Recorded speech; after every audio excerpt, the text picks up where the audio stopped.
Hi, my name's Gareth. I wanted to share a thought with you today. And something I read recently in the Bible, in the book of Daniel, chapter 3, really impressed me. This was about Meshach, Shadrach, and Abednego, who didn't bow down to an idol, but King Nebuchadnezzar threw them into this fiery furnace. And these three guys went into the furnace, but Nebuchadnezzar was startled at the point that there was 4 people there. And we believe that this was Jesus Christ pre-incarnate with them in this moment of difficulty. Now that Nebuchadnezzar told them to come out of the furnace, and their bounds were burnt, and they didn't even smell of smoke. It was amazing, and it's really encouraged me about God being with us in our tough times. I wanted to point out 3 different thoughts from that. In verse 13, the boys said, God is able to save us. They believed in God and they knew he could save them. The second point is in verse 24 and 25.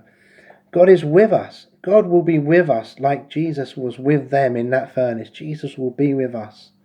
Jesus says, I will never leave you or forsake you. I'll never abandon you. I'll never leave you alone. I will be with you always, even until the end of this age. Jesus promised to be with us. The third point in verse 27 is, they were delivered so well, they didn't even smell of the smoke. I mean, you've been to a barbecue, and after you've been to a barbecue, you stink of the smoke, and these guys didn't even smell of the fire that they'd been thrown into. God is able to deliver us that completely. And I just really wanted to focus on that, about God's presence with us. And there's a story of a family member I went to visit who was dying, basically. And I didn't know if she was a Christian or not. She didn't go to church or anything. I didn't know her faith, where that was at. And so I went there and hoped to share with her something, or pray with her, or give her a word of encouragement. I got into that hospital room that day, and I had this strong sense of the presence of Jesus there.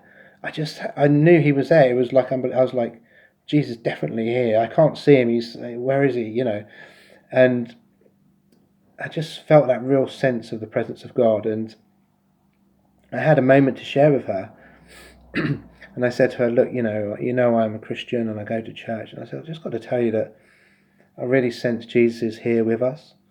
And she looked at me, she says, I know, he's been with me all the time. And I was so encouraged and blown away by the fact that she had a relationship with Jesus before she died. And this gave me great courage. And I want to share with you a little bit from a family that I work with, and I've been given permission to do this, and I've just changed the name from the child.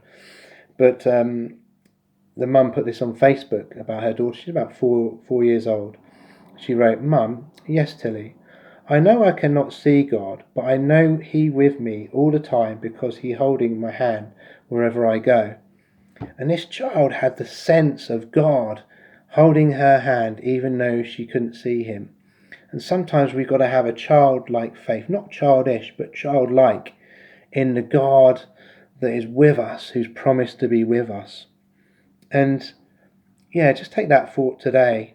And maybe put this verse up on your fridge, which is a great one, from Isaiah 43 verse 2. It says, when you pass through the waters, I will be with you. And when you pass through the rivers, they will not sweep over you. When you walk through the fire, you will not be burned. The flames will not set you ablaze. God has promised to be with us. And maybe you can spend a moment praying for people who don't know the presence of Jesus in their lives. Praying that they can know the sense of Jesus in their lives, and they can develop a relationship with him that will last for all eternity. In Jesus' name, thank you, and God bless you. Have a great day.